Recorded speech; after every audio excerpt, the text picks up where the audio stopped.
ಚಿಂತನೆ ಮಾಡ್ತಾ ಇದ್ದೀವಿ ಅಂದ್ರೆ, ಸದ್ಗುಣಗಳನ್ನ ಬೆಳೆಸ್ಕೊಳ್ತಾ ಹೋದ್ರೆ ಪ್ರಸನ್ನವಾದ ಮುಖ, ಕಾಂತಿಯುತ ಕಣ್ಣು ನಮ್ಮವಕ್ಕವ. ಅಂಥ ಬದುಕು ನಮ್ದಾತು ಅಂದ್ರೆ ಮನಿ ಮನ ಎರಡು ಹಸನಾಗಿ ನಮ್ಮ ಬದುಕೇ ಆನಂದಮಯ ಪರಿಪೂರ್ಣದೆಡೆಗೆ ಸಾಗುವಂತಹ ಸಾರ್ಥಕ ಜೀವನ ಆಗ್ತದ ಅನ್ನೋದಕ್ಕೆ ಚಿಂತನೆ ಮಾಡಬೇಕಾಗಿದೆ. ಚನ್ನಬಸವಣ್ಣನ ಜೀವನ ಹೇಗಿತ್ತು ಅಂದ್ರೆ ಒಳ ಹೊರಗೆ ಒಂದಾದ ಜೀವನ ಅಂತ ಕೇಳಿದೀವಿ ನಾವೀಗ. ಎಂಥ ಜೀವನ ಅಂದ್ರು ಅಂದ್ರೆ ಒಳ ಹೊರಗೆನ್ನದೆ ಅಳವಟ್ಟ ಶಿವಯೋಗಿಯ ಕಂಡೆ ನೋಡ. ಎಂಥ ಶಿವಯೋಗಿ ಆಗ್ಯಾನ ಚನ್ನಬಸವಣ್ಣ ಅಂದ್ರೆ ಒಳ ಹೊರಗೆ ಒಂದಾದಂತಹ ಜೀವನ. ಇದಕ್ಕೆ ತಕ್ಕಂತಹ ಒಂದು ವಚನ ಐತ್ರಿ, ಬಹಳ ಸೊಗಸಾದ ವಚನ, ಬಹುಶಃ ನೀವು ಕೇಳಿರ್ಲಿಕ್ಕಿಲ್ಲ. ಅದ್ಭುತವಾದದ್ದು ನೋಡಿ. ಕಾಡು ಸಿದ್ದೇಶ್ವರರು ಅನ್ನುವಂಥವ್ರು ಆಗಿ ಹೋಗ್ಯಾರ, ಪುಣ್ಯಾತ್ಮರು. ಅವ್ರು ಹೇಳಿರುವಂತಹ ಮಾತು ಬಹಳ ಬೆಡಗಿನ ಮಾತು, ಆದ್ರೆ ಬಹಳ ಅರ್ಥವತ್ತಾದ ಮಾತದು. ಎಂಥದಪ್ಪ ಅಂತಂದ್ರೆ, ಮೊದಲನೇ ಮಾತು ಹೇಳ್ತಾರೆ, ನೇರಳೆಯ ಫಲ, ಮಾವಿನ ಫಲ, ಉತ್ತತ್ತಿಯ ಫಲದಂತೆ ಕೆಲವರು, ಇವರು ಮರ್ತ್ಯರು. ಎರಡನೇ ಮಾತು ಹೇಳ್ತಾರವರು, ದಾಳಿಂಬೆಯ ಫಲ, ತೆಂಗು, ಹಲಸಿನ ಫಲದಂತೆ ಕೆಲವರು, ಇವರು ಸ್ವರ್ಗದವರು. ಕೊನೆಯ ಮಾತು ಹೇಳ್ತಾರವರು, ಹಾಲು ತುಪ್ಪ ಜೇನುತುಪ್ಪದಂತೆ ಕೆಲವರು, ಇವರು ನಿಮ್ಮವರು, ಕಾಡಿನೊಳಗಾದ ಶಂಕರ ಪ್ರಿಯ ಚನ್ನ ಕದಂಬಲಿಂಗ ನಿರ್ಮಾಯ ಪ್ರಭುವೇ ಅಂತ ಒಂದು ಮಾತು.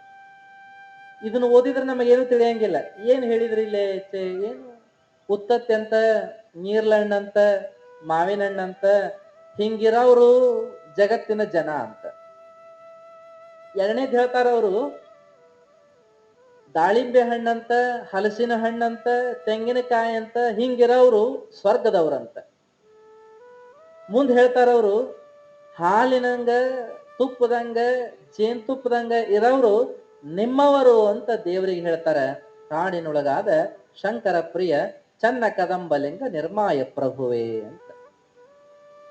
ಅರ್ಥ ಏನಪ್ಪಾ ಅಂತಂದ್ರ ನೋಡ್ಬೇಕು ನಾವು, ಒಳಾರ್ಥ ಬಹಳ ಚೆನ್ನಾಗದ ನೋಡಿ. ಏನು ಅಂತಂದ್ರೆ, ಮೊದಲಿಗೆ ಉದಾಹರಣೆ ಕೊಟ್ಟದ್ದು ಉತ್ತತ್ತಿ, ನೇರಳೆ ಹಣ್ಣು, ಮಾವಿನ ಹಣ್ಣು, ಮೂರು ಉದಾಹರಣೆ. ಇವ್ರಂಗ ಹಿಂಗಿರೋರು ಯಾರು ಅಂದ್ರೆ ಜಗತ್ತಿನ ಜನ, ಮರ್ತ್ಯ ಲೋಕದ ಜನ ಹಿಂಗದಾರ. ಅಂದ್ರೆ ಅರ್ಥ ಏನು ಅಂತಂದ್ರೆ, ನೀರ್ಲ ಹಣ್ಣು ನಾವು ನೋಡ್ತೀವಿ, ಮ್ಯಾಲೆ ಮೃದುವಾದ ತೋಳೆ ಐತಿ, ಒಳಗಡೆ ಗಟ್ಟಿಯಾದ ಬೀಜ ಐತಿ. ಉತ್ತತ್ತಿನೂ ಸಹಿತ ಮ್ಯಾಲೆ ಸಿಹಿಯಾದ ತೋಳೆ ಐತಿ, ಒಳಗಡೆ ಗಟ್ಟಿಯಾದ ಬೀಜ ಐತಿ. ಮಾವಿನ ಹಣ್ಣು ನೋಡ್ತೀವಿ, ಮ್ಯಾಲೆ ರುಚಿಯಾದಂತಹ ತೋಳೆ ಐತಿ, ಒಳಗಡೆ ಗಟ್ಟಿಯಾದ ಬಿರುಸಾದ ಗೊಟ್ಟೈತಿ.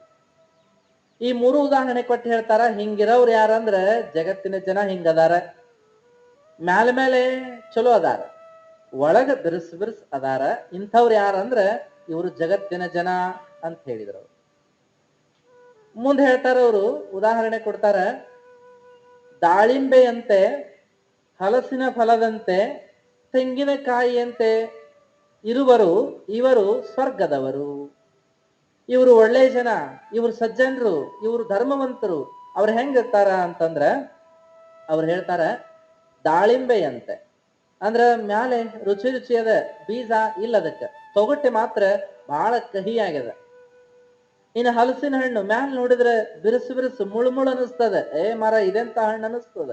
ಆದ್ರೆ ಕೊರೆದು ನೋಡಿದ್ರೆ ಒಳಗಡೆ ರುಚಿಯಾದ ತೋಳೆ ಅದಾವ. ತೆಂಗಿನಕಾಯಿ ಅದು ಮ್ಯಾಲೆ ಬಿರುಸು ಚಿಪ್ಪು, ಅಯ್ಯ ಇದ್ರಾಗ ಏನ್ ತಿನ್ನಾಕ್ ಬರೋದೈತೆ ಅಂತ ನಾವ್ ಅಂತೀವಿ. ಒಡೆದ್ರೆ ಒಳಗೈತಿ ಏನಪ್ಪಾ ಅಂದ್ರೆ ರುಚಿಯಾದ ಕೊಬ್ಬರಿ ಅದ. ಹಿಂಗ ಮ್ಯಾಲೆ ನೋಡಿದ್ರೆ ಗೊತ್ತಾಗುದಿಲ್ಲ, ಹೃದಯ ನೋಡಿದ್ರೆ ಹೆಂಗದಾರ ಅಂದ್ರೆ ಅಪ್ಪಟ ಚಿನ್ನದಂಗದಾರ. ಇಂಥವ್ರು ಯಾರು ಅಂದ್ರೆ ಇವರು ಸ್ವರ್ಗದವರು, ಇವರು ಧರ್ಮವಂತರು ಅಂತ ಹೇಳಿದ್ರು. ಮುಂದೆ ಹೇಳ್ತಾರವರು, ಹಾಲಿನಂತೆ ತುಪ್ಪದಂತೆ ಜೇನುತುಪ್ಪದಂತೆ ಇರುವರು, ಇವರು ನಿಮ್ಮವರು, ಇವರು ದೇವರ ಮಕ್ಕಳು ಅಂತ ಕರೆದರು. ಅವ್ರು ಹೆಂಗಿರ್ತಾರ ಅಂದ್ರೆ, ಹಾಲಿನಂಗ ಒಳಗೊಂದ ಮನಿ ಹೊರಗೊಂದ ಮನಿ ಇಲ್ಲ. ತುಪ್ಪದಂಗ ಒಳಗೊಂದ ಮನಿ ಹೊರಗೊಂದ ಮನಿ ಇಲ್ಲ. ಜೇನುತುಪ್ಪ ಒಳಗೊಂದು ಹೊರಗೊಂದು ಇಲ್ಲ. ಸಮವಾಗ್ಯದ, ಒಳಗೂ ಹೊರಗೂ ಒಂದಾಗಿರುವಂತಹ ಜೀವನವನ್ನು ಯಾರು ಮಾಡ್ತಾರ, ಇವರು ದೇವರ ಮಕ್ಕಳು ಅನ್ನುವಂಥ ಮಾತನ್ನು ಹೇಳಿದ್ರು. ಈ ಉದಾಹರಣೆ ಜೊತೆಗೆ ನಮಗೆ ಕೊಡುವ ಸಂದೇಶ ಏನಪ್ಪಾ ಅಂದ್ರ, ನಾವೆಲ್ಲ ನಮ್ಮ ಜೀವನವನ್ನ ಒಳಗೂ ಹೊರಗೂ ಒಂದಾಗಿ ಕಳಿಬೇಕು ಅಂತ. ಅದಕ್ಕೆ ಬಸವಣ್ಣ ಹೇಳಿದ್ರು, ನುಡಿಯಲ್ಲಿ ಎಚ್ಚೆತ್ತು ನಡೆಯಲ್ಲಿ ತಪ್ಪಿದರೆ ಹಿಡಿದಿದ್ದ ಲಿಂಗವು ಘಟಸರ್ಪದಂತೆ, ನುಡಿಯಲೂ ಬಾರದು ನಡೆಯಲೂ ಬಾರದು, ಲಿಂಗ ದೇವನು ದಿವ್ಯವೋ ಅಯ್ಯ. ನೋಡಪ್ಪ, ನುಡಿತಿ ಅಂದ್ರ ಅದ್ರಂಗ ನಡ್ಕೋ, ನಡಿತಿ ಅಂದ್ರ ಅದ್ರಂಗ ನುಡಿ. ನೀ ಹೆಂಗ ನಡಿತಿ ಹಂಗ ನುಡಿ. ನುಡ್ದಂಗ ನಡಿಬೇಕಪ್ಪ, ನಡ್ದಂಗ ನುಡಿಬೇಕಪ್ಪ. ಅದನ್ನ ಬಿಟ್ಟು ಬದಲಿ ಆತು ನಿನ್ನ ಜೀವನ ಅಂತಂದ್ರ ದೇವರು ಮೆಚ್ಚೋದಿಲ್ಲ. ದೇವರು ಸರ್ಪನಾಗಿ ಕಾಡ್ತಾನ, ಘಟ ಸರ್ಪದಾಗಿ ಕಾಡ್ತಾನ. ಅದಕ್ಕ ಈ ಮಾತನ್ನ ಇಟ್ಟುಕೊಂಡು ಏನ್ ನೋಡ್ಬೇಕಾಗಿದೆ ಅಂದ್ರೆ, ಚನ್ನಬಸವಣ್ಣ ಹಂಗಿಲ್ಲ. ಚನ್ನಬಸವಣ್ಣ ಹೆಂಗದಾನಂದ್ರ ಜ್ಯೋತಿ ಹಂಗ ಬೆಳಗತಾನ, ಜಗತ್ತಿನ ಕತ್ತಲಿ ಕಳಿತಾನ. ಕಣ್ಣಿನೊಳಗ ಕಾಂತಿ ಇಟ್ಟುಕೊಂಡು ನಡಿತಾನ, ಜಗತ್ತಿನ ಜನರನ್ನ ಉದ್ಧಾರ ಮಾಡ್ತಾನ. ಒಳಗೂ ಹೊರಗೂ ಒಂದಾಗ್ಯಾನ, ಶಿವಯೋಗಿಯ ಸ್ವರೂಪನ ಅವಾದಾನ ಅಂತ ಹೇಳಾಕತ್ತಾರ. ಅಂತಹ ಸ್ವರೂಪವನ್ನ ನೋಡ್ತಾ ನೋಡ್ತಾ ನಾವು ಕಲಿಬೇಕಾಗ್ಯದ ಒಳಗೂ ಹೊರಗೂ ಒಂದಾಗುವ ದಾರಿಯನ್ನ. ಮುಂದೆ ಹೇಳ್ತಾರವರು, ನಿಜ ಉಂಡ ನಿರ್ಮಳದ ಘನವ ಕಂಡು ಬೆರೆದನಾಗಿ ಬೆರಗಾದೆನು, ಗುಹೇಶ್ವರ ಲಿಂಗದಲ್ಲಿ ಚನ್ನಬಸವಣ್ಣನಿಂದಲಾನು ಬದುಕಿದೆನು. ನೋಡಿ, ಎಂತಹ ಚನ್ನಬಸವಣ್ಣ ಅಂದ್ರೆ ನಿಜ ಉಂಡ ನಿರ್ಮಳ, ನಿಜವನ್ನೇ ಉಂಡಿರ್ತಕ್ಕಂತಹ, ಸತ್ಯವನ್ನೇ ತನ್ನ ಒಡಲೊಳಗೆ ತುಂಬಿಕೊಂಡಿರ್ತಕ್ಕಂತಹ ದಿವ್ಯ ಮೂರ್ತಿ ಆತ ಚನ್ನಬಸವಣ್ಣ. ಅವನ್ನ ಕಂಡು ಧನ್ಯ ಆದೆ ಅಂತ ಪ್ರಭುದೇವರಂತಾರೆ. ಇಂತಹ ಚನ್ನಬಸವಣ್ಣ ಹುಟ್ಟಿ ಆಡಿ ಬೆಳೆಯಾಕತ್ತಾನ ಕಲ್ಯಾಣದ ಮಹಾಮನೆಯೊಳಗೆ. ಆ ಚನ್ನಬಸವಣ್ಣನ ಬಾಲಲೀಲೆಗಳು ಬಹಳದಾವ. ಎಲ್ಲಾ ಹುಡುಗರಂಗ ಆಡಿ ಜೀವನ ಮಾಡಮಲ್ಲ, ಎಲ್ಲಾ ಹುಡುಗರಂಗ ಕಾಡವಲ್ಲ, ಎಲ್ಲಾ ಹುಡುಗರಂಗ ಹಸಿವಾತು ಅಂತ ಅಳವಲ್ಲ, ನಿದ್ದೆ ಬಂತು ಅಂತ ಕಿರಿಕಿರಿ ಮಾಡವಲ್ಲ. ಎಲ್ಲಾ ಮಕ್ಕಳ ಹಾಗೆ ಬೆಳೀತಾ ಇಲ್ಲ ಚನ್ನಬಸವಣ್ಣ. ಸದಾ ನಗುಮುಖ, ಕಣ್ಣೊಳಗ ಜ್ಞಾನನ ಕಾಣಕತ್ತದ, ಮುಖದೊಳಗ ನಗುವ ತುಂಬೇದ. ಇಂತಹ ಬಾಲ ಲೀಲೆಯನ್ನ ತೋರ್ತಾ ಚನ್ನಬಸವಣ್ಣ ಬೆಳೆಯುವ ಅನೇಕ ವಿಚಾರವನ್ನ ಹೇಳ್ತಾರೆ. ಅನೇಕ ವಿಚಾರ ಇಷ್ಟನ ಆತ ತನ್ನ ಲೀಲೆಗಳನ್ನ ತೋರಿಸೋದು ಹೇಗಪ್ಪ ಅಂತಂದ್ರೆ, ಶಿವನ ಸ್ವರೂಪವೇ ಆಗ್ಯಾನ ಅನ್ನೋ ರೀತಿ ಒಳಗ ಆತ ಹೋಗಿ ವಿಭೂತಿಯನ್ನ ಮುಟ್ಲಿಕ್ಕತ್ತಾನ, ಮೈಗೆ ಹಚ್ಕೊಳ್ಲಿಕ್ಕತ್ತಾನ, ಕಣ್ಣು ಮುಚ್ಚಿಕೊಂಡು ಧ್ಯಾನನ ಮಾಡ್ಲಿಕ್ಕತ್ತಾನ. ಲಿಂಗವೇ ಬೇಕು ಅಂತ ಹಠ ಹಿಡಿದು ಲಿಂಗವನ್ನ ಕೈಯಾಗಟ್ಕೊಂಡು ಕುಂತಾನ. ಗುರುಲಿಂಗ ಜಂಗಮರ ಉಪದೇಶವನ್ನ ಕೇಳಲಿಕ್ಕೇನ ಹಾತೊರಿಲಿಕ್ಕತ್ತಾನ. ಹಸಿವೆಗಾಗಿ ಅತ್ತಾವಲ್ಲ, ನಿದ್ದೆಗಾಗಿ ಕಿರಿಕಿರಿ ಮಾಡಿದವಲ್ಲ, ಸದಾ ಆನಂದಮುಖಿಯಾಗಿ ಇದ್ದಾನ ಅನ್ನುವ ವಿವರಣೆಯನ್ನ ಕವಿಗಳು ಬಹಳ ವಿವರಣೆಯನ್ನ ಮಾಡ್ತಾ ಹೋಗ್ತಾರ. ಅವೆಲ್ಲ ವಿವರಣೆಯನ್ನ ಕೇಳಲಿಕ್ಕೆ ಆಗೋದಿಲ್ಲ, ಓದ್ತಾ ಹೋಗ್ಲಿಕ್ಕೆ ಬಹಳ ಖುಷಿ, ಆದ್ರೆ ಅದನ್ನ ಹೇಳೋದು ದುರ್ಲಭ. ಆತ ಒಮ್ಮೆ ತೊಟ್ಟಿಲೊಳಗ ಮಲಗಿ ಹೊರಳಾಡಿದ. ಆತ ನಕ್ಕ ಸಾಕು ಆ ಆಕಾಶದ ಚಿಕ್ಕೆಗಳೆಲ್ಲ ಅವು ನಗಾಕ್ ಶುರು ಮಾಡಿದವಂತ. ಆತನ ನಗುವನ್ನು ನೋಡಿ ಚಿಕ್ಕೆಗಳೆಲ್ಲ ನಗಾಕ್ ಶುರುವಾದವಂತ. ಆತನ ಕಣ್ಣುಗಳ ತುಂಬೆಲ್ಲ ಕೋಟಿ ಸೂರ್ಯರ ಪ್ರಭೆಯೇ ಕಾಣ್ತಾ ಇತ್ತು. ಆತ ಒಮ್ಮೆ ಏನಾದರೂ ಕರಿಬೇಕು ಹೇಳಬೇಕು ಅನ್ನುವ ಬಾಯಿಯನ್ನ ತುಟಿಯನ್ನ ಆಡಿಸ್ತಾ ಇದ್ದಂತಹ ವಿವರಣೆ. ಆತ ತುಟಿಯನ್ನ ಬಡಿದು ಏನಾದ್ರೂ ಹೇಳಬೇಕು ಅಂತ ಹೋದ್ರೆ ತಾಯಿ ಆತನನ್ನ ಬಾಚಿ ತಬ್ಬಿಕೊಳ್ತಾಳೆ. ಬಾಚಿ ತಬ್ಬಿಕೊಂಡ ತಾಯಿ ಜಗತ್ತ ನನ್ನ ಕೈಯಾಗೈತಿ ಅಂತ ಸಂತೋಷ ಪಡಾಕತ್ತಾಳಂತ. ಮುಂದ ಆ ಮಗು ಅತ್ತಿತ್ತ ಹೊರಳಾಡಿತು ಅಂತಂದ್ರೆ ಆ ಜಗತ್ತಿನೊಳಗೆ ತಂಗಾಳಿನ ಬೀಸ್ದಂಗ ಆಗ್ತಿತ್ತಂತ. ಇನ್ನು ಆ ತಾಯಿ ಆಕೆಗೂ ಸಹ ಏನಾಗಿತ್ತು ಅಂತಂದ್ರೆ ಹಸಿವಿಲ್ಲ, ನಿರಡಿಕೆ ಇಲ್ಲ, ನಿದ್ದೆ ಬರ್ತಾ ಇಲ್ಲ, ಮಗುವನ್ನ ಕೈಯ ಇಟ್ಕೊಂಡು ನೋಡ್ಕೋತಾನೆ ಕುಂತು ಬಿಡ್ಬೇಕು ಅನ್ನೋ ಭಾವ ಆಕೆಗೆ. ಹಿಂಗಾಗ್ತದಂತ. ಆ ಕವಿ ವಿವರಣೆ ಮಾಡ್ತಾ ಮಾಡ್ತಾ ಹೇಳ್ತಾನ ಏನು ಅಂತಂದ್ರ, ಕೆಲ ಮಕ್ಕಳು ತಾಯಿ ಮೇಲೆ ಪ್ರಭಾವ ಮಾಡ್ತಿರ್ತಾವಂತ, ಕೆಲ ಮಕ್ಕಳು ತಾಯಿಯಿಂದ ಪ್ರಭಾವ ಆಗ್ತಾ ಇರ್ತಾವಂತ. ಎರಡು ರೀತಿ ವಿಚಾರ ಹೇಳ್ತಾನ ಆತ. ಕೆಲವು ಮಕ್ಕಳು ಯೋಗ್ಯ ರೀತಿಯ ಮಕ್ಕಳಿರ್ತಾವಲ್ಲ, ಪುಣ್ಯದ ಮಕ್ಕಳಿರ್ತಾವಲ್ಲ, ಅಭೂತಪೂರ್ವ ಮಕ್ಕಳಿರ್ತಾವಲ್ಲ, ಅಂತಹ ಮಕ್ಕಳು ತಾಯಿ ಮೇಲೆ ಪರಿಣಾಮವನ್ನ ಮಾಡ್ತಾವಂತ. ಮಗುವನ್ನ ನೋಡಿ ನೋಡಿ ತಾಯಿ ಪರಿವರ್ತನೆ ಆಗ್ತಾ ಇರ್ತಾಳಂತ. ಆಕೆ ಸ್ವಭಾವದೊಳಗೆ ಪರಿವರ್ತನೆ ಆಗ್ತದಂತ, ಆಕೆಯ ನಡೆನುಡಿ ಒಳಗೆ ಪರಿವರ್ತನೆ ಆಗ್ತದಂತ, ಆಕೆಯ ಮಾತಿನೊಳಗೆ ಪರಿವರ್ತನೆ ಆಗ್ತದಂತ, ಆಕೆಯ ಜೀವನದ ವ್ಯವಹಾರದ ಒಳಗೆ ಪರಿವರ್ತನೆ ಆಗ್ತದಂತ. ಆದ್ರೆ ಇನ್ನೂ ಕೆಲವು ಮಕ್ಕಳು ಇರ್ತಾವಂತ, ತಾಯಿಯ ಪ್ರಭಾವವೇ ಮಕ್ಕಳ ಮೇಲೆ ಆಗ್ತಿರ್ತದಂತ. ಅಂತ ಮಕ್ಕಳು ಸಾಮಾನ್ಯ ಮಕ್ಕಳು ಅನ್ನೋದನ್ನ ಕವಿ ವಿವರಣೆ ಮಾಡ್ತಾ ಮಾಡ್ತಾ ಹೋಗ್ತಾನೆ.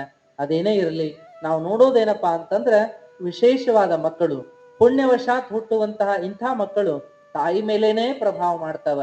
ತಮ್ಮ ಆ ಶಕ್ತಿಯನ್ನ, ಕರ್ತೃತ್ವ ಶಕ್ತಿಯನ್ನ ತಾಯಿ ಮೇಲೇನೆ ಪ್ರಭಾವ ಮಾಡ್ತಾ ಮಾಡ್ತಾ ತಾಯಿಯ ಗುಣದೊಳಗ, ತಾಯಿಯ ನಡೆನುಡಿ ಒಳಗ ಅವು ಪರಿಣಾಮ ಮಾಡ್ತಾ ಮಾಡ್ತಾ ಸಾಗ್ತಾವ ಅನ್ನೋ ವಿವರಣೆಯನ್ನ ನೋಡ್ತಾ ಹೋಗ್ತೀವಿ. ಅದೇನ ಇರ್ಲಿ, ಒಟ್ಟಾರೆ ಸದ್ಗುಣದ ಗಣಿ ಚನ್ನಬಸವಣ್ಣ ಆಗ್ಯಾನ ಅಂತ ನೋಡ್ಕೋತ ಎಲ್ಲಿಗೆ ಬರೋಣ ಅಂತಂದ್ರೆ ನಾವು ನಿನ್ನೆ ನೋಡ್ತಾ ಇರುವಂತಹ ಆ ನಿಜಗುಣ ಶಿವಗಳ ಪದ್ಯಕ್ಕೆ ಬರೋಣ. ಆ ಪದ್ಯದೊಳಗೆ ನೋಡಿದ್ವಿ ನಾವು, ಮಾಡಲಿಲ್ಲವೇ ತಪವ ಮಾಡಲಿಲ್ಲವೇ, ಕೂಡಿ ಸುಗುಣದೊಡನೆ ತಿಳಿದು ನೋಡಿ ತ್ರಿವಿಧ ಕಾರಣದಲ್ಲಿ. ಎಂಥ ತಪಸ್ಸು ಅಂದ್ರೆ ಕಾಡ್ನೆ ಹೋಗಿ ಮಾಡುವಂಥದ್ದಲ್ಲ, ಸನ್ಯಾಸಿಗಳೇ ಮಾಡುವಂಥದ್ದೇನಲ್ಲ, ಗವಿ ಒಳಗ ಕುತ್ಕೊಳ್ಳುವಂಥದ್ದಲ್ಲ, ಉಪವಾಸ ವನವಾಸ ಮಾಡಿ ಮಾಡುವಂಥದ್ದಲ್ಲ. ಎಂಥ ತಪಸ್ಸು ಅಂದ್ರೆ ಕೂಡಿ ಸುಗುಣದೊಡನೆ ತಿಳಿದು, ಸದ್ಗುಣದ ಜೊತೆಗೆ ಕೂಡ್ಕೊಂಡು, ದುರ್ಗುಣಗಳನ್ನೆಲ್ಲ ಕಳ್ಕೊಂಡು ಸದ್ಗುಣದ ಜೊತೆಗೆ ಕೂಡ್ಕೊಂಡು ತ್ರಿಕರಣ ಪೂರಿತವಾಗಿ ಕಾಯ ವಾಚ ಮನಸ ಎಡಬಿಡದೆ ನಿಮಿಷ ನಿಮಿಷನೂ ಕೂಡ ಉದಾಸೀನ ಮಾಡದೆ ಸದ್ಗುಣದ ಜೊತೆಗೇ ಬದುಕುವಂಥದ್ದೇನದಲ್ಲ, ಇದ ನಿಜವಾದ ತಪಸ್ಸು. ನಾವೆಲ್ಲ ಸದ್ಗುಣವನ್ನ ಕೇಳ್ತೀವಿ. ಯಾವ್ಯಾವಪ್ಪ ಸದ್ಗುಣ ಅಂತ ಕೇಳಿದ್ರೆ ಬಹಳ ಅದಾವ. ಸತ್ಯವನ್ನೇ ನುಡಿಯೋದು, ಸದಾಚಾರಿ ಆಗಿರೋದು, ಇನ್ನೊಬ್ಬರಿಗೆ ಹಿಂಸೆಯನ್ನ ಮಾಡ್ಲಾರ್ದೆ ಇರೋದು, ನಮ್ಮನ್ನ ನಾವು ಹೊಗಳ್ಕೊಳ್ಳಾರ್ದಂಗ ಇರೋದು, ಅಥವಾ ನಾವ ಬಹಳ ದೊಡ್ಡವರು ಅಂತ ಅಹಂಕಾರ ಮಾಡ್ಲಾರ್ದೆ ಇರೋದು, ವಿನಯದಿಂದ ಬದುಕುವಂಥದ್ದು, ಆಮೇಲೆ ಸದಾವಕಾಲ ಕ್ರಿಯಾಶೀಲನಾಗಿರೋದು, ದರಿದ್ರತನ ಮೈಗಳತನ ಮಾಡ್ಲಾರ್ದೆ ಇರೋದು, ಕೆಟ್ಟ ಶಬ್ದವನ್ನ ಬಾಯಿಂದ ಆಡ್ಲಾರ್ದೆ ಇರೋದು, ಧರ್ಮವನ್ನ ಎಡಬಿಡದೆ ಪಾಲಿಸುವಂಥದ್ದು, ಕ್ರಿಮಿ ಕೀಟಾದಿ ಮನುಷ್ಯರವರೆಗೆ ಯಾರಿಗೂ ನೋವು ಮಾಡ್ಲಾರ್ದ ಬದುಕುವುದು, ಅತಿಯಾಗಿ ನಿದ್ದೆ ನೀರಡಿಕೆ ಊಟ ಉಪಚಾರ ಇಟ್ಕೊಳ್ಳಾರದ್ದು, ಇತಿಮಿತಿಯ ಜೀವನವನ್ನ ಮಾಡುವಂಥದ್ದು, ಆಮೇಲೆ ಸದಾವಕಾಲ ನಕೋತ ನಕೋತ ಜೀವನ ಮಾಡೋದು, ಯಾರ ಜೊತೆಗೂ ಕೂಡ ನಿಂದೆ ಕುಹಕ ಮಾಡ್ಲಾರ್ದೆ ಇರೋದು. ಎಷ್ಟು ಸದ್ಗುಣಗಳಲ್ಲಿ ಹೇಳ್ಕೊತ ಹೋದ್ರೆ ಬಹಳ ಆಗ್ತಾವ್ರಿ. ಇಂಥ ಎಲ್ಲ ಸದ್ಗುಣಗಳನ್ನ ನಿಜಗುಣ ಶಿವಗಳು ಹೇಳ್ತಾರ, ಆಚರಣೆಗೆ ತಗೊಂಡು ಬಾ. ಇವತ್ತೊಂದು ಆಚರಣೆಗೆ ತಗೊಂಡು ಬರ್ಬೇಕು ಅಂತ ನಿರ್ಧಾರ ಮಾಡು. ಬೆಳಗಾಗಿ ಹಾಸಿಗೆಯಿಂದ ಎದ್ದಿ ಅಂದ್ರ ಆಗ ಕಣ್ಣು ಮುಚ್ಕೊಂಡು ಸಂಕಲ್ಪ ಮಾಡಿಕೊ, ಈ ದಿನ ನಾನು ಸತ್ಯವನ್ನೇ ನುಡಿತೇನೆ, ಸುಳ್ಳನ್ನ ಮಾತಾಡೋದಿಲ್ಲ. ಒಂದೊಂದು ದಿನದ ಪ್ರಯತ್ನ ಮಾಡುದಪ್ಪ, ಒಂದೊಂದು ಪ್ರಯೋಗ ಮಾಡು. ಇವತ್ತು ಸತ್ಯವನ್ನೇ ಮಾತನಾಡ್ತೀನಿ ಅಂತ ನಿರ್ಧಾರ ಮಾಡುದು. ನಾಳೆ ದಿವ್ಸ ಏನ್ ಮಾಡುದು ಅಂತಂದ್ರೆ ಇವತ್ತು ಒಂದ್ ಇಡೀ ದಿವ್ಸ ಸುಳ್ಳು ಹೇಳಾರ್ದಂಗ ಪ್ರಯತ್ನ ಮಾಡುದು. ನಾಳೆ ಮತ್ತೊಂದು ಗುಣ ಇಟ್ಕೊಳ್ಳುದು, ಇವತ್ತ ನಾನು ನಕೋತ ಇರುದು, ಏನೇ ಇರ್ಲಿ ನಕೋತ ಜೀವನ ಕಳೀತೀನಿ ಅನ್ನೋ ಸಂಕಲ್ಪ ಮಾಡಿಕೊಳ್ಳುದು. ಸಂಕಲ್ಪ ಮಾಡಿಕೊಂಡಂಗ ಜೀವನ ಮಾಡಕ್ ಪ್ರಯತ್ನ ಮಾಡೋದಿನದಲ್ಲ, ಇದು ಸಾರ್ಥಕತೆಯ ಕಡೆಗೆ ನಮ್ಮನ್ನು ತಗೊಂಡು ಹೋಗ್ತದೆ. ಆದ್ರೆ ನಾವ್ ಹಂಗ್ ಮಾಡುದಿಲ್ಲ. ರಾತ್ರಿ ಬಾಳ ಹೊತ್ತಾಗುವವರೆಗೂ ಮಾತಾಡ್ತಾ ಕುಂದಿರ್ತೀವಿ, ಟಿವಿ ನೋಡ್ತೀವಿ, ಕಂಪ್ಯೂಟರ್ ಜೊತೆ ಕೊಂಡಿರ್ತೀವಿ. ಇನ್ನು ಹೊತ್ತಾಗಿ ಊಟ ಮಾಡೋದು, ತುಂಬಾ ಹಚ್ಕೊಂಡ್ ಮಕ್ಕೊಂಡ್ಬಿಡೋದು. ಹೊಟ್ಟೆಗಿಂತ ಪಚನ ಆಗುದಿಲ್ಲ. ಅಪಚನ ಆಗಿ ಅದೇನ್ ಮಾಡ್ತದಂದ್ರೆ ತಲೆ ಒಳಗೆ ಬೇರೆ ಬೇರೆ ವಿಚಾರಗಳನ್ನು ಉಂಟು ಮಾಡ್ತದೆ. ಮನಸ್ಸು ವಿಕಾರ ಆಗ್ತದೆ. ವಿಕಾರಗೊಂಡ ಮನಸ್ಸು ಸಮಾಧಾನದಿಂದ ನಿದ್ದೆ ಮಾಡಕ್ ಬಿಡುದಿಲ್ಲ. ಕೆಟ್ಟ ಕೆಟ್ಟ ಆಲೋಚನೆಗಳು ಕನಸುಗಳು ಬಿದ್ದು ನಮ್ಮ ನಿದ್ದೆ ಅಸ್ತವ್ಯಸ್ತ ಆಗಿ ಕೊನೆಗೆ ಬೆಳಗಾಗಿ ಹೇಳೋದ್ರೊಳಗೆ ಹೊತ್ತ ಆಗಿಬಿಟ್ಟಿರ್ತದೆ. ಚುಮು ಬೆಳಕಾದ್ರೆ ಹೇಳಾಕ ನಮ್ಮ ಮನಸ್ಸ ಬರುದಿಲ್ಲ. ಹೊತ್ತೆ ನೆತ್ತಿ ಮೇಲೆ ಬಂದ ಮೇಲೆ ಎಚ್ಚರ ಆಗ್ತದೆ. ಆಗ ಗಡಬಡ ಮಾಡ್ಕೊಂತ ಆ ಕೆಲ್ಸಕ್ಕೆ ಹೋಗ್ಬೇಕು, ಈ ಕೆಲ್ಸಕ್ಕೆ ಹೋಗ್ಬೇಕು ಅಂತ ಹೇಳಿ ಬರೀ ಒತ್ತಡದ ಜೀವನ, ಅವಸರದ ಜೀವನ ಮಾಡ್ಕೋತ ಹೋಗಿಬಿಟ್ರೆ ಮನಸ್ಸು ಪ್ರಸನ್ನ ಆಗುದು ಹೆಂಗ? ಉಲ್ಲಾಸದ ಜೀವನ ಮಾಡುದು ಹೆಂಗ? ಅದಕ್ಕಾಗಿ ನಾವೆಲ್ಲ ರಾತ್ರಿ ಬೇಗ ಊಟ ಮಾಡಿ ಒಂದೆರಡು ಒಳ್ಳೆ ಮಾತುಗಳನ್ನ ಆಡ್ಕೋತ, ಸಾಧ್ಯ ಆದ್ರೆ ಒಂದು ಪುಸ್ತಕ ಓದಿ, ಒಂದು ಪೇಜು, ಒಂದು ಕಥಿನೋ, ಒಂದು ವಚನವನ್ನು, ಒಂದು ಪದ್ಯವನ್ನು ಓದಿ ಆನಂದದಿಂದ ಮಲಗುವ ವ್ಯವಸ್ಥೆ ಮಾಡ್ಕೋಬೇಕು. 100 ಚಿಂತೆಯನ್ನ ನೀರಾಗ ಹಾಕಿ ತಣ್ಣಗೆ ಮಲ್ಕೊಳ್ಳೋ ವಿಚಾರ ಮಾಡ್ಬೇಕು. ದೇವರನ್ನ ನಂಬಿದ್ದ ಆದ್ರೆ, ನಮ್ಮೊಳಗೆ ಧರ್ಮ ಭಾವನೆ ಇದ್ದದ್ದ ಆದ್ರೆ ನಾವ್ ಯಾವ ಚಿಂತೆಯನ್ನು ಮಾಡ್ಲಾರ್ದಂಗ ನೆಮ್ಮದಿಯಿಂದ ನಿದ್ದೆ ಮಾಡ್ಬೇಕು. ಆ ನಿದ್ದೆಯನ್ನ ಮಾಡಿ ಬೆಳಗಾಗಿ ಎದ್ದು ನೋಡಿ ಪ್ರಸನ್ನತೆ ಇರ್ತದ ನಮಗ್. ಆಹಾ, ಇಂಥ ಆನಂದ ಇರ್ತದಲ್ಲ. ಅಂಥ ಆನಂದದ ಕ್ಷಣಗಳನ್ನ ಬೆಳಗ್ಗೆ ಎದ್ದ ತಕ್ಷಣ ಅನುಭವಿಸ್ತಾ ಕಣ್ಣು ಮುಚ್ಚಿ ಸಂಕಲ್ಪ ಮಾಡಿಕೊಡ್ರಿ, ಈ ದಿನ ನಾನು ನಕೋತ ಜೀವನ ಮಾಡ್ತೀನಿ, ಈ ದಿನ ನಾನು ಸತ್ಯವನ್ನೇ ಮಾತನಾಡ್ತೀನಿ, ಈ ದಿನ ನಾನು ಪೂರ್ಣವಾಗಿ ಸಮಯವನ್ನ ಸದುಪಯೋಗ ಮಾಡ್ಕೋತೀನಿ, ಈ ದಿನ ನಾನು ಎಲ್ಲರ ಜೊತೆಗೆ ಪ್ರೀತಿಯಿಂದ ಮಾತನಾಡ್ತೀನಿ. ಇಂತಹ ಸಂಕಲ್ಪಗಳನ್ನ ಮಾಡ್ಕೊಂಡು ಈಡೇರಿಸೋತ ಹೋಗ್ಬೇಕು ನಾವೆಲ್ಲ. ಒಬ್ಬವ ಸಾಹಿತಿ ಮಾಡಿದ್ನಂತ, ಅವಂಗೇನ್ ಚಟಾಪ ಅಂತಂದ್ರೆ ಬಿಡಿ ಸೇದ್ ಚಟ ಇತ್ತಂತ ಬಾಳ. ಅವ ಏನ್ ಮಾಡಿದ, ಒಂದ್ ದಿವ್ಸ ಬೆಳಿಗ್ಗೆ ಎದ್ದು, ಹೊಸ ವರ್ಷ ಜನವರಿ 1ನೇ ತಾರೀಕ ಬೆಳಗಾಗಿ ಎದ್ದು ಸಂಕಲ್ಪ ಮಾಡಿಕೊಂಡ. ಏನ್ ಸಂಕಲ್ಪ ಮಾಡಿದ ಅಂದ್ರೆ, ನಾನು ಹೊಸ ವರ್ಷಕ್ಕೆ ಒಂದ್ ಸಂಕಲ್ಪ ಮಾಡ್ಬೇಕು, ಇನ್ ಮ್ಯಾಗ ಬಿಡಿ ಸೇದಬಾರ್ದು ಅಂತ ಹೇಳಿ ವಿಚಾರ ಮಾಡಿದ್ನಂತ. ಹಿಂದಿನ ದಿವಸ ಹೋಗಿ ಒಂದು ಹೊಸ ಡೈರಿ ತಗೊಂಡು ಬಂದಿದ್ದ ಅಂಗಡಿಯಾಗ. ತಗೊಂಡು ಬಂದು ಏನ್ ಮಾಡಿದ, ಆ ಹೊಸ ವರ್ಷದ್ದು 1ನೇ ತಾರೀಕು ಬೆಳಿಗ್ಗೆ ದೌಡ್ ಎದ್ದವನ ಹಾಸ್ಯ ಕಣ್ಣು ಮುಚ್ಕೊಂಡು ಕುಂತ್ಕೊಂಡು ಸಂಕಲ್ಪ ಮಾಡಿದವ. ಏನ್ ಸಂಕಲ್ಪ ಮಾಡಿದ ಅಂತಂದ್ರೆ, ಇನ್ ಮ್ಯಾಗ ಸಿಗರೇಟ್ ಸೇದಬಾರದು. ಸಂಕಲ್ಪ ಮಾಡಿದ. ಬರೀ ಮಾಡೋದಕ್ಕಲ್ಲ, ಡೈರಿಯಾಗ ಬರ್ದ ಬಿಡೋಣ ಅಂತ ಹೇಳಿ 1ನೇ ಪೇಜ್ನಾಗ ಬರದ ಹೊಸ ವರ್ಷದ ಸಂಕಲ್ಪ. ಏನ್ ಸಂಕಲ್ಪ ಅಂದ್ರೆ, ನಾನು ಬೀಡಿಯನ್ನು ಸೇದೋದಿಲ್ಲ ಬರ್ದವ. ಮುಂದೆ ಹೊರಗೆ ಹೋಗುದು ಬೇಡ ಅಂತ ನಿರ್ಧಾರ ಮಾಡ್ಕೊಂಡ. ಸೇದುದು ಬೇಡ ಅಂತ ಏನೋ ಬಿಟ್ಟಿನಿ, ಹೊರಗೆ ಹೋದ್ರೆ ಗೆಳೆಯರು ಕೇಳ್ಬೇಕಲ್ಲ, ಮತ್ತ ಚಟ ಆಗಿ ಏನ್ರ ಸೇದಿದ್ದೀನಿ ಅಂದ್ರ ಬೇಡ ಬೇಡ ಅಂತ ಹೇಳಿ ಮನ್ಯಾಗ ಕುತ್ಕೊಂಡವ. ಮುಂಜಾನೆ ಕಳೆದ, ಮಧ್ಯಾಹ್ನ ಕಳೆದ, ಸಾಯಂಕಾಲ ಆತು. ಜೀವ ಚಟ್ಪಡ್ಸಾಕತ್ತ ಅವನು.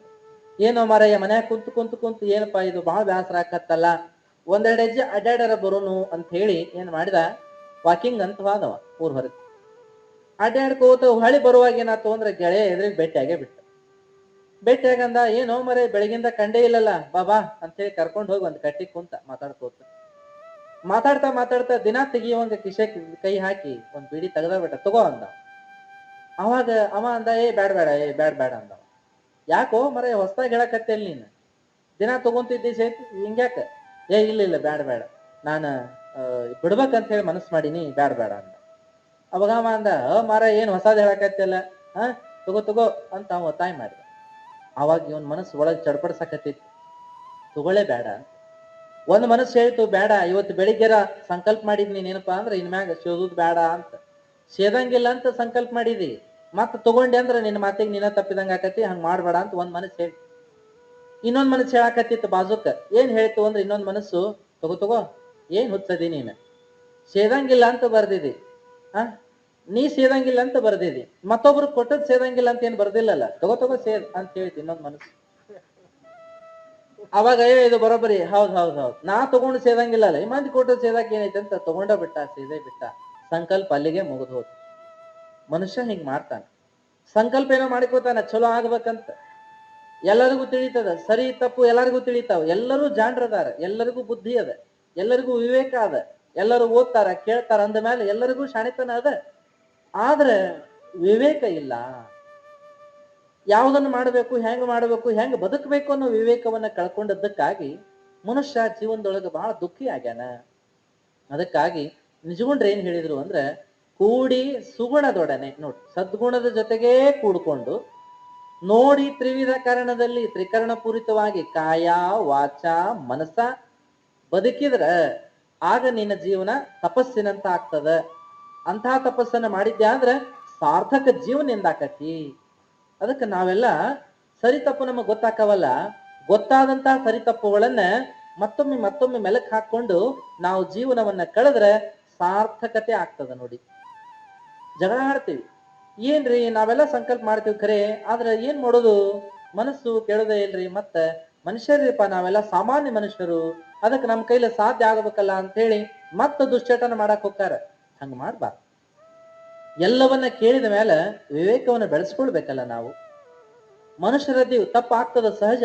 ಆದ್ರೆ ತಪ್ಪಾದ ಮರುಕ್ಷಣವೇ ನಾವೇನ್ ಮಾಡ್ಬೇಕಂದ್ರೆ ನಮ್ಮನ್ನ ನಾವು ಚಿಂತನೆಗೆ ಒಳಪಡಿಸ್ಬೇಕು. ಹೌದಲ್ಲ, ಇದನ್ನ ಯಾಕೆ ಮಾಡಿದೆ ನಾನು, ಆ ಕ್ಷಣಕ್ಕೆ ಯಾಕೆ ಸೋತು ಬಿಟ್ಟೆ, ನನ್ನ ಮನಸ್ಸನ್ನು ಯಾಕೆ ಹಿಂಗೆ ಮಾಡ್ಕೊಂಡೆ ಅನ್ನುವಂತ ವಿಚಾರ ಬೆಳೆಸ್ಕೊಂಡ್ರೆ ಆದ ತಪ್ಪುಗಳನ್ನ ಸರಿಪಡಿಸ್ಕೋಬಹುದು ನಾವೆಲ್ಲ. ಆ ಕ್ಷಣಕ್ಕೆ ಆ ಚಿಂತನೆಯನ್ನ ಮಾಡಿದ್ರೆ ಸಾಕು, ನಮ್ಮ ಮನಸ್ಸು ಮತ್ತೊಮ್ಮೆ ಆ ಕೆಲಸಕ್ಕೆ, ಆ ತಪ್ಪಿಗೆ ಕೈ ಹಾಕುವುದಿಲ್ಲ ಅನ್ನೋದನ್ನ ಮಹಾತ್ಮರು ಹೇಳ್ಕೊಂತ ಹೋಗ್ಯಾರ. ಅದಕ್ಕೆ ಕೂಡಿ ಸುಗುಣದೊಡನೆ ತಿಳಿದು ನೋಡಿ ತ್ರಿವಿಧ ಕಾರಣದಲ್ಲಿ ಮಾಡಲಿಲ್ಲವೇ ತಪವೋ ಮಾಡಲಿಲ್ಲವೇ. ಅದಕ್ಕೆ ಸದ್ಗುಣಗಳನ್ನ ತಿಳ್ಕೋತ ಹೋಗುದು, ಅದನ್ನ ಆಚರಣೆಗೆ ತರುವುದು. ಆದ್ರೆ ನಾವೆಲ್ಲ ಶಾಣರೇನೋ ಆಗ್ತೀವಿ, ಜಾಣರಾಗ್ತೀವಿ, ಬಹಳಷ್ಟು ಪಾಂಡಿತ್ಯವನ್ನ ಪಡ್ಕೊಂತೀವಿ, ಆದ್ರೆ ಬದುಕನ್ನ ಮತ್ತು ತಪ್ಪಾಗೇ ಕಳಿತೀವಿ. ಹಿಂಗಾಗಿತ್ತಂತ ಒಬ್ರ ಮನೆಯೊಳಗೆ. ಅದೇನಾತು ಅಂತಂದ್ರೆ, ಅನ್ನ ಬಹಳ ಶಾಣೆ ಆಗಿದ್ದ, ಓದಿ ಬಹಳ ಶಾಣೆ ಆಗಿದ್ದ. ತಮ್ಮ ಶಾಣೆ ಇಲ್ಲ, ದಡ್ಡದಾನ. ಆದ್ರೆ ಏನಾತು ಅಂತಂದ್ರೆ ಇಬ್ರು ಚಂದಾಗ ಬದುಕಿದ್ರು. ಒಮ್ಮೆ ಹೆಂಗ ಜಗಳ ಆಗೇ ಬಿಡ್ತಂತ. ಜಗಳ ಆದಾಗ ಏನಾತು ಅಂತಂದ್ರೆ ಬೇರೆ ಆಗ್ಬೇಕು ಅಂತ ವಿಚಾರ ಮಾಡಿದ್ರು. ಆ ವಿಚಾರ ಬಂದ ತಕ್ಷಣ ಆವಾಗ ತಮ್ಮ ಹೋಗಿ ಹಿರಿಯರನ್ನ ಕರ್ಕೊಂಡು ಬಂದ. ಆಯ್ತು, ಎಲ್ಲರೂ ಕೂಡ ಮಾತನಾಡಿದ್ರು. ಬೇರೆ ಆಗುವಂತ ವಿಚಾರ ಮಾಡಿರಪ್ಪ, ಆಯ್ತು, ಮನ್ಯಾಗ ಏನೇನದ ವಸ್ತು ತಂದಿಡ್ರಿ ಪಾಲ ಮಾಡೋಣ ಅಂದಾಗ ಅವ್ರಿಗೇನು ಹೊಲ ಇರಲಿಲ್ಲ. ಮನಿ ಒಂದಿತ್ತು, ಮನಿ ಒಳಗ ಸಾಮಾನೇನು ಬಹಳ ಇಲ್ಲ. ಅವ ಒಂದು ಕಂಬಳಿ ಇತ್ತು, ಒಂದು ಎಮ್ಮೆ ಇತ್ತು. ಪಾಲ ಮಾಡ್ಕೊಳಕ್ ಇವೆರಡ ವಸ್ತು ಇದ್ವಂತ. ಆಗೇನಾತು ಅಂದ್ರೆ ಹಿರಿಯರಂದ್ರು, ಏನೋ ಮಾರಾಯ, ಎರಡು ವಸ್ತು ಅದಾವ, ಏನೇನ್ ಪಾಲ ಮಾಡುದು ಅಂತ ವಿಚಾರ ಮಾಡಿದ್ರಂತ. ವಿಚಾರ ಮಾಡಿ ಅವಾಗ ನಿರ್ಣಯಕ್ಕೆ ಬಂದ್ರು, ಇಲ್ಲ ಇವ ದಡ್ಡದಾನ, ದುಡ್ಕೊಂಡು ಜೀವನ ಮಾಡ್ಕೋತಾನ ಹೊಂಟಾನಿವ, ಮಾಡ್ಲಿ. ಅಣ್ಣ ಒಂಚೂರು ಶಾಣೆ ಐತಿ, ಒಂಚೂರು ಅವನ್ ಪರವಾಗಿ ಮಾತನಾಡೋಣ ಅಂತ ಹೇಳಿ ಏನೋ ನಿರ್ಣಯ ಮಾಡಿದ್ರಂತ. ಏನ್ ಮಾಡಿದ್ರು ಅಂತಂದ್ರೆ, ನೋಡ್ಪಾ ತಮ್ಮ, ತಮ್ಮಗ್ ಹೇಳಿದ್ರು ಇರೋದೊಂದು ಕಂಬಳಿ, ಮತ್ ಹೆಂಗ್ ಹಂಚುದು ಮಾರಾಯ ಅಂತಂದ್ರ ನಮಗ್ ಹಿಂಗ ಅನ್ಸದ ನೋಡು, ಹಂಗ ಮಾಡಿದ್ರೆ ಸಾಕು ಅಂತ ಹೇಳಿದ್ರು. ಹಗಲಿ 12 ತಾಸು ಕಂಬಳಿ ಅಣ್ಣನ ಕಡೆ ಇರ್ಲಿ, ರಾತ್ರಿ 12 ತಾಸು ಅದನ್ನ ನೀ ಉಪಯೋಗ ಮಾಡ್ಕೋ ಅಂತ ತಮ್ಮಗಂದ್ರು. ಆತ್ರಿ ಅಂದವ. ಆತ್ ಬಾಳ ಚಲೋ ಆತು, ಅರ್ಧ ದಿವ್ಸ ಅವಂಗ ಅರ್ಧ ದಿವ್ಸ ನಂಗ ಅಂದ. ಇನ್ ಎಮ್ಮಿ ವಿಚಾರ ಹೇಳ್ತಾ ಹೇಳ್ತಾ ಹೇಳಿದ್ರಂತ, ಏನಪ್ಪಾ ಅಂತಂದ್ರ ಎಮ್ಮಿ ಮುಂದಿನ ಭಾಗ ನಿನಗ, ಎಮ್ಮಿ ಹಿಂದಿನ ಭಾಗ ಅಣ್ಣನಗ ಅಂತ ವಿಚಾರ ಹೇಳಿದ್ರಂತ. ಆಯ್ತಾಯ್ತು ಅಂದವ. ಅಂತೂ 2 ಪಾಲ್ ಆದವಲ್ಲ ಸಾಕು ಅಂತ ತಮ್ಮ ಸಮಾಧಾನ ಮಾಡ್ಕೊಂಡಂತ. ಮುಂದೆ ಏನಾತು ಅಂತಂದ್ರೆ, ರಾತ್ರಿ ಹೊತ್ತು ಮಲಗಿದ ತಮ್ಮ, ಅಣ್ಣಗ ಪಾಳೆ ಇತ್ತು, ಅಣ್ಣ ಕಂಬಳಿ ಕೊಟ್ಟ, ತಾನು ಮಲಗಿದ. ಹುಳ ಕಡಿಯಾಕತ್ತು, ತಂಡ ಹೆತ್ತಾಕತ್ತು. ಮುಂದೆ 2-3 ದಿವ್ಸ ಹಿಂಗ ಕಳೆದ ಮೇಲೆ ಬಹಳ ತ್ರಾಸ ಆಗಿ, ಏನಿದು ಹೆಂಗ್ ಪಾಲ್ ಮಾಡಿದ್ರಿ ಇವ್ರು, ಹಗಲಿ 12 ತಾಸು ಕಂಬಳಿ ನನ್ನಂತೆ ಕಿಟ್ಕೊಂಡಾರ, ಏನ್ ಮಾಡುದು, ಅದು ಉಪಯೋಗಕರ ಬರ್ತದೇನು, ರಾತ್ರಿನ ಉಪಯೋಗ ಕಂಬಳಿದು, ಅಂತ ರಾತ್ರಿ ವೇಳೆ ಏನು ಅಣ್ಣಗ್ ಕೊಟ್ಟು ಕುಂದಿರ್ತೇನಲ್ಲ, ಎಂತ ದಡ್ ನಾನು, ಹೂ ಒಂದು ಬಂದಿನಲ್ಲ ಅಂತೇಳಿ ವಿಚಾರ ಮಾಡಿ ತನ್ನ ಆತ್ಮೀಯರಿಗೆ ಗೆಳೆಯರಿಗೆ ಕೇಳಿ ನೋಡಿನಂತ, ಏನ್ಪಾ ಇದಕ್ಕೆ ಹೆಂಗ್ ಮಾಡುದು ಅಂದಾಗ, ನಿನ್ನ ಪಾಳೆ 12 ತಾಸು ಹೋದಲ್, ಹಗಲಿ 12 ತಾಸು ಹೋದಲ್, ನಿನ್ನ ಪಾಳೆ ಮುಗಿದ್ರೊಳಗ ನೀ ಏನ್ ಮಾಡಂದ್ರ ಅದನ್ನ ನೀರಾಗ ತೋಯಿಸಿಟ್ಟು ಬಿಡು, ರಾತ್ರಿ ಪಾಳೆ ಬಂದಾಗ ತಗೋ ಅಂತ ಹೇಳ ಅವಂಗ ಅಂತಂದ್ರ. ಅವಾಗ ಅವ ಹಂಗ ಮಾಡಿದಂತ. ರಾತ್ರಿ ಹೊತ್ತ ಕಂಬಳಿ ಕೊಡು ತಮ್ಮ ಅಂತ ಅಣ್ಣ ಕೇಳಿದಾಗ, ತಗೋ ಅಲ್ಲೇ ಬಕೆಟ್ನಾಗ ಐತ್ ನೋಡು ಅಂದಂತ. ಅವಾಗ ಅಲ್ಲೋ ಮಾರಾಯ, ತೋಸಿಟ್ಟಿ ಅಲ್ಲೋ ಮಾರಾಯ, ಹೆಂಗ್ ಹೊತ್ಕೊಳ್ಳುದು ಅಂತಂದಾಗ, ನನ್ನ ಪಾಳೆ ಇದ್ದಾಗ ನಾ ಏನಾರ ಮಾಡ್ತೀನಿ, ನಿನ್ ಪಾಳೆ ಇದ್ದಾಗ ನೀ ಏನಾರ ಮಾಡ್ಕೋ ಅಂತ ಅಂದಾಗ, ಅಣ್ಣ ಇಲ್ಪ ಮಾರಾಯ, ನನ್ ತಪ್ಪಾತು, ಒಂದ್ ದಿವ್ಸ ನೀ ಒಂದ್ ದಿವ್ಸ ನಾ ಹೊತ್ಕೊಳ್ಳೋಣ, ಚಂದ ಇರೋಣ ಅಂತ ಹೇಳಿ ಹೊಂದಾಣಿಕೆ ಮಾಡ್ಕೊಂಡಂತ. ಇನ್ನು ಎಮ್ಮಿ ಪಾಳೆ ಬಂದಾಗ ಹಂಗ ಆತು ಅಂತ ಕೇಳ್ತೀವಿ ನಾವೆಲ್ಲ ಕಥೀನ. ಏನಪ್ಪಾ ಅಂತಂದ್ರೆ, ಮುಂದಿನ ಭಾಗ ತಮ್ಮಗ್ ಬಂದದ, ಮೇವ ತಿನ್ನಿಸುದು, ನೀರ ಕುಡಿಸುದು, ಮೈ ತುರಿಸುದು ಆಟ ಆತ ಅವನಿಗೆ. ಆದ್ರೆ ಹಾಲು ಉಣ್ಣೋದು, ಹೈನ ಉಣ್ಣೋದೆಲ್ಲ ಅಣ್ಣನ ಮಾಡಕತ್ತಾನ. ಅದು ಹಾಕಿದ ಕರುಗಳೆಲ್ಲ ಅಣ್ಣನಿಗೆ, ಹಾಕಿದ ಸಗಣಿ ಎಲ್ಲ ಅಣ್ಣನಿಗೆ, ಗೊಬ್ಬರ ಎಲ್ಲ ಅಣ್ಣನಿಗೆ ಆಯ್ತು. ಇದೆಲ್ಲ ವಿಚಾರ ಮಾಡಿ ಏನ್ ಮಾಡಿದ ಅಂದ್ರೆ ತಮ್ಮ ಮತ್ತ ತನ್ನ ಗೆಳೆಯರ ಕೇಳಿದ, ಏನ್ರೋ ಹಿಂಗಾಗಿ ಬಿಟ್ಟತಿ, ನಾ ಹೂ ಅಂದು ಕುಂತೀನಿ ಪೆದ್ದ ಅಂದಾಗ, ಅವ್ರಂದ್ರು, ಅಲ್ಲೋ ನೀನು ಮೇವು ತಿನ್ನಿಸ್ಲಿಕ್ರ, ನೀರ್ ಕುಡಿಸ್ಲಿಕ್ರ, ಮೈ ತೋರಿಸ್ಲಿಕ್ರ, ಅದ ಹಾಲರ ಹೆಂಗ್ ಹಿಡ್ತತಿ, ಹಿಂಗೆಲ್ಲ ಇದ್ದಾಗ ನೀ ಏನಾರ ಮಾಡು, ಹಾಲು ಹಿಂಡಾಕ ಅವಕಾಶ ಆಗ್ಬಾರ್ದು ಅಂದ್ರೆ ಮೇವು ಕಡಿಮೆ ಮಾಡು, ಒಂದಿಟ್ಟು ನೀರ್ ಹಾಕೋದು ಬಿಡು, ಒಂದಿಟ್ಟು ಗೊತ್ತಾಕತಿ ಅಂತ ಅಂದ್ರಂತ. ಆಗ ತಮ್ಮನು ಹಾಗೆ ಮಾಡ್ದೆ. ಏನಂತಂದ್ರೆ, ಮೇವಾ ನೀರ ಕಡಿಮೆ ಮಾಡಿದ, ಹಾಲು ಕಡಿಮೆ ಹಿಂಡಾಕತ್ತು. ಆದ್ರೂ ಜಗಿ ಹಾಲು ಹಿಂಡಾಕ ಅಣ್ಣ ಕುಂತಾಗ ಇವ ಮುಂದೆ ಏನ್ ಮಾಡಿದ ಅಂದ್ರೆ ಎಮ್ಮಿ ಮೂತಿಗೆ ಬಡಿಯಾಕತ್ತ. ಅದು ಹಿಂದ ಒದ್ದ ಇದ್ದ ಸಾಲು ಕೆಡವಾಕ್ ಹತ್ತು. ಅಣ್ಣಂದ, ಮಾರಯ್ಯ ಬಡಿಬೇಡೋ ನೀನು, ಹಿಂಡು ಮಟರ ನಿಲ್ಲು ಅಂತಂದಾಗ, ಆಗ ಏನಾತು ಅಂದ್ರೆ ಆ ತಮ್ಮ ಹೇಳ್ತಾನ, ನನ್ನ ಪಾಲಿಗೆ ಬಂದದ್ದನ್ನ ನಾನು ಹೊಡಿದ್ರೆ ಹೊಡಿತೀನಿ, ಏನಾರ ಮಾಡ್ತೀನಿಪಾ, ನಿನ್ನ ಪಾಲಿಗೆ ಬಂದದ್ದನ್ನ ಏನಾರ ಮಾಡ್ಕೋ ಅಂತ ಹೇಳಿದಾಗ, ಮತ್ತ ಅಣ್ಣ ಇಲ್ಲ ಮಾರಾಯ, ಹಂಗ್ ಮಾಡುದು ಬೇಡ, ಹೊಂದಾಣಿಕೆಯಿಂದ ಇರೋಣ ಅಂತ ಹೇಳಿ ಹಾಲನ್ನು ಹಂಚಿಕೊಂಡು, ಆಮೇಲೆ ಆ ಕಂಬಳಿನ ಹಂಚಿಕೊಂಡು, ಮನೆಯನ್ನು ಹಂಚಿಕೊಂಡು ಚಂದ ಜೀವನ ಮಾಡಿದ್ರು ಅಂತ ದೃಷ್ಟಾಂತವನ್ನು ಹೇಳೋದನ್ನ ನಾವು ಕೇಳ್ತೀವಿ. ಅದೇನೇ ಇರ್ಲಿ, ಇಂಥ ಅನೇಕ ಕಥೆ, ಉಪಕಥೆ, ದೃಷ್ಟಾಂತವನ್ನು ಹೇಳುವಂತ ವಿಚಾರ ಒಂದೇ. ಏನಪ್ಪಾ ಅಂತಂದ್ರೆ, ನಾವೆಲ್ಲ ಹೊಂದಾಣಿಕೆಯನ್ನ ಮರ್ತೀವಲ್ಲ, ಅನ್ಯೋನ್ಯತೆಯನ್ನ ಮರ್ತೀವಲ್ಲ. ಆ ಹೊಂದಾಣಿಕೆಯನ್ನ, ಅನ್ಯೋನ್ಯತೆಯನ್ನ ಮರ್ತಿರೋ ಕಾರಣ ಏನಪ್ಪಾ ಅಂತಂದ್ರೆ, ಎದಕ್ಕೆ ಮರ್ತೀವಪ್ಪ ಅಂದ್ರೆ ಸದ್ಗುಣಗಳನ್ನ ಮರಿತಾ ಇದ್ದೀವಿ. ಯಾವ ಸದ್ಗುಣಗಳನ್ನ ಮರಿತಾ ಇದ್ದೀವಿ ಅನ್ನೋದಕ್ಕೆ ನಿಜಗುಂಡ್ರ ಮುಂದೆ ಹೇಳ್ತಾ ಹೋಗ್ತಾರೇನಪ್ಪಾ ಅಂದ್ರೆ, ಗುರು ಭಜನೆ, ಗುರುವಿನ ಭಜನೆ, ಗುರುಗಳನ್ನ ಸ್ಮರಣೆ ಮಾಡೋದನ್ನ ಬಿಟ್ಟಿದೀವಿ ನಾವೆಲ್ಲ. ಗುರುಗಳಂದಾಗ ನೀನೇ ನೋಡ್ತಾ ಬಂದಿದ್ದೀವಿ, ಅನೇಕ ರೀತಿಯ ಗುರುಗಳು. ಅದೇನೇ ಇರಲಿ, ಮನಸ್ಸಿನ ಅಂಧಕಾರವನ್ನ, ದುರ್ಗುಣಗಳನ್ನ ಕಳೆದು ಉಲ್ಲಾಸದ ಜೀವನವನ್ನ ಮಾಡುವ ಹಾಗೆ ಮಾರ್ಗದರ್ಶನ ಯಾರು ಮಾಡ್ತಾರೋ, ಬದುಕಿನ ಸಾರ್ಥಕತೆಯ ಕ್ಷಣಗಳನ್ನ ನಮಗೆ ಯಾರು ತಂದು ಕೊಡ್ತಾರೋ, ಅವರಿಗೆ ನಾವು ಗುರು ಅಂತ ಕರಿತೀವಿ ಅಂತ ತಿಳ್ಕೊಳ್ಳೋಣ.